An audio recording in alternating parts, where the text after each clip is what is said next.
The following story is a creepypasta off the Creepypasta website. Hope you enjoy. Like and subscribe for more. Our mission, to give young people a chance to experience adulthood. Man, they almost make it sound noble. That's what I thought as I scrolled through the About section of IDlore.com, a site, based in China, I believe, that sold fake IDs like hotcakes. It was surreal looking at something like this, some site that sells phony driver's licenses to kids with inspiring sales copy. I was 18, at this time, and 4 of my friends and I wanted to get one of those group deals on fakes. $60 per person, something like that. If you went solo, it was north of 100, and since all of us were on board we thought, what the hell. After doing some research on some shady sites on how best to concoct the info on your fake, I was ready to place my order. Step 1. Use your real first name, but a fake last name. This means that a bouncer won't toss you to the curb after your friends have been calling you Jake the whole time in line, even though the name on your ID says Fabio, or some shit. The fake last name? Well, come on, no need to explain the reasons for that. My real name is Jake Dalton, so I use the name Jake Norman on my fake ID. Step 2.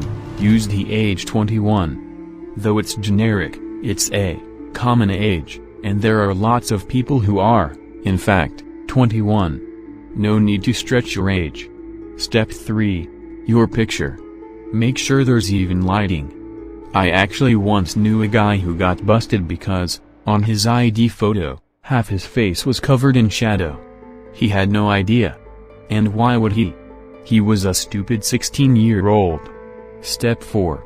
The signature. Just make it look like you are not in kindergarten. Oh. And make sure it's the fake name you came up with, and not your real name. Step 5. The address. This trips some people up. Some people make up a completely fake address, but then they don't remember it when a suspicious bouncer asks them. Instead, use your actual house number so you can remember it, then make the street a fake one and change the state to whichever state your ID says. Okay. Easy enough. So, I got my fake in the mail, checking the mailbox profusely over the next couple of weeks to make sure my parents didn't intercept my package, and it looked great.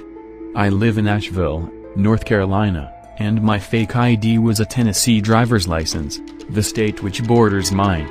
I live at 308B, so the address on my ID was a place in Tennessee called 308W. Easy to remember. My friends and I, or should I say Jake Norman, had a blast that Friday night. We got past bouncers, we bought cases of beer, we got into bars and did shots with our cash tips we'd gotten at work. It was great. My friend, Sammy, and I were chilling the following day, Saturday afternoon. We were sort of hungover and a bit bored, just watching stuff on YouTube and reading stuff on forums. As we go through 4chan, we come to find that there is a thread for ID Lord, the site we got our fakes from. We decide to click on it, see how other folks made out with their fake ID experiences. There were little minor complaints, the UV is a little high, or the signature looks stretched. There were glowing reviews, too. And then, we came across something that was a bit odd. There was a subthread, which was titled, "The address I made up for my ID is a real address?" ? Anyone else notice this? What followed were a half-dozen comments claiming the same thing. Naturally, Sammy and I went and looked up the address I had made up. There it was on Google Maps. 308 White Brook Lane, and in Tennessee, no less. We thought maybe ID Lord used real addresses for realism. But surely that'd be illegal. I'm no law student, but that seemed like a form of impersonation. But there was one thing that really caught our attention. A few of the commenters claimed that the houses had money stashed in the floorboards, lots of it. People came up with theories as to why this might be. The most convincing was that maybe the houses were drug houses used by the same cartel that sold the fake IDs. Well, being broke high schoolers, Sammy and I were soon en route to the address, which was only a few hours from my house. It was sunset by the time we arrived, The house was a two-story home in the hood, and it had a chain-link fence surrounding the property. A large oak tree stood in the backyard, looming over the house as if protecting it. Beyond that were some woods that stretched on into the next neighborhood over. Sammy and I got out of the car and headed for the property. The chain-link gate creaked as we opened it and stepped through. We walked across the overgrown, dandelion-filled grass, and went up the doorsteps and opened the screen door and knocked. No answer. We knocked several more times and, still, no answer. "Dude," said Sammy, "let's fucking go in and look for the money." "Hell, yeah," I replied. We went inside. The place had furniture in it and it seemed as though someone was still living there. But everything was covered in a thick layer of dust, and we were never more than 3 feet from a cobweb, so we were fairly certain the house hadn't been lived in. Still, we had our doubts. "I don't know, man," I said, "we might be trespassing." "Look," said Sammy, "I ain't passing up on a boatload of money. Let's tear this place up, find it, and get out of here. No one's lived here for years. Look." Sammy ran his finger across a mantle, displaying the wad of dust that had snowballed onto his fingertip. "See?" he said. Yeah, I replied. "All right, let's get to it." We tore the place up, threw up couch cushions, rummaged through drawers, peeled away molding, put holes in the walls.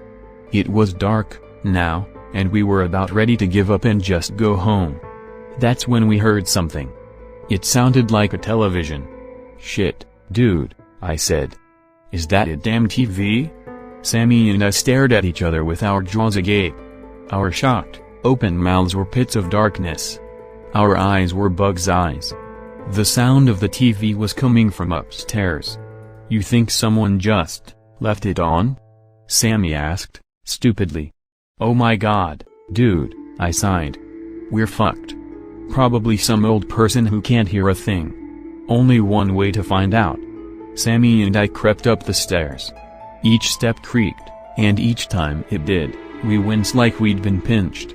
Whatever was playing on the TV was a commercial, but I was pretty sure it was a super long infomercial, because it sounded like the same voice had been talking for the past few minutes. We got to the top step and I, at the forefront, peeked around the corner and gazed down the dark hallway. The hall stretched for about 20 feet and there was a door at the end. Blue light flickered beyond it. "The TV, I presume?" I whispered. Sammy and I crept down the hall. "Excuse me?" I called. Sammy shushed me and slapped my shoulder as his eyes went wide. "The hell you doing?" he hissed. "We're really sorry for being here," I said, ignoring Sammy. "We thought the place was empty. We got the wrong house, and..." My voice drifted off as we listened for a response. Nothing. We arrived at the end of the hall and pushed the door open. The room was empty. But, it was what played on the TV that was truly haunting. The TV was an OxyClean type infomercial, with some guy shouting at the camera in an excited way. "At ID Lord, we value you," the salesman shouted.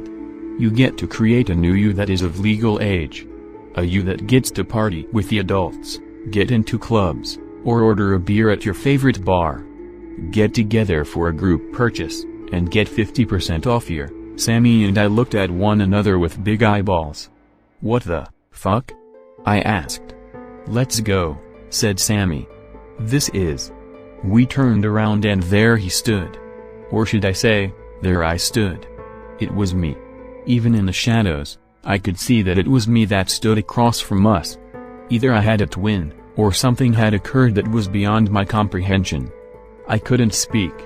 I could barely breathe. I went into a state of paralysis by fear. Me, the other me, wore the same clothes I'd been wearing in my fake ID photo. The hair, that was the same too.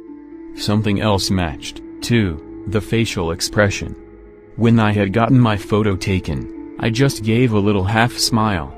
And that was the expression the other me had plastered to his face, unmoving, unblinking, not even a twitch. "WH, who are you?" I said. Still holding the same facial expression, the other me spoke. You know who I am. Why you're me. No. You're Jake Dalton. Why yeah. I'm Jake Norman. I was gonna pay you a visit, tonight. But it looks like you came to me. Before Sammy or I could do a thing, Jake Norman lunged for Sammy. My evil clone pounced on him like a tiger and bit into his neck. My God, the gargling noise that erupted from Sammy's throat, that mix of screaming and bubbling blood. Sammy! I shouted. I tried to pull Jake Norman off of him, but the clone was firm as a statue, and pulling on him was like trying to uproot one from the ground. I backed away and got ready to run, just as Jake Norman lifted his blood-stained head and glared at me. I shrieked and booked it toward the stairs. I glanced over my shoulder just in time to see the other me roll onto his back, prop himself up, and proceed to spider walk after me.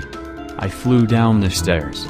The other me did that freaky spider walk down the steps, faster than any human could go in that position. I yanked open the door, ran to my car, and hopped in. As I put the keys in the ignition, Jake Norman slammed his face up against my window and pressed it to the glass, hissing as he ran his tongue along the glass. I started up the car and sped away. I went to the police immediately. I told the cops to go to the house and they'd find his body. When they did, they found nothing. Not even a blood stain. I was suspected for Sammy's disappearance. I was eventually exonerated, but everyone still looks at me like I did it. I know what everyone is thinking. They think I'm a murderer. I think I'm gonna have to move, probably to another state, but those are the least of my worries. Jake Norman is still out there. And, by God, he's coming for me. I know, sooner or later, he'll come looking. And he'll find me. Fact is, I would have. Please make sure to like, subscribe and comment for more.